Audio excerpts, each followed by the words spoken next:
How to add highlights on Instagram without posting on story. Hello guys and welcome back to the channel. In today's video, I'm going to show you how you can add content to your Instagram highlights without posting it to your story, allowing you to curate your profile without notifying your followers. So let's get started. So you can't actually add highlights without posting on story, but there is a turnaround way. So what you got to do is open your Instagram and then click on your profile at the bottom right. Then click on these three horizontal lines at the top right. You'll be redirected to settings and activity. Over here, you're going to scroll down. And what you're going to do is simply search for this option that says hide story and live. Here, click on hide story and live and simply select all of your followers. And once you have selected all of them, you're going to click on done. And then you're going to head over and add anything to your story.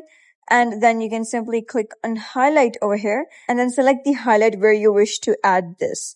For example, I'm going to click this over here and just wait for 24 hours. And once 24 hours have passed, you can simply head over back to your settings and activity, go to hide story and live and simply unhide story from everyone. And that's it. That is how you can add highlights on Instagram without posting on story. So that's it for today's video. If you find this guide helpful, give it a thumbs up. And don't forget to subscribe for more helpful tutorials. I'll see you in the next video.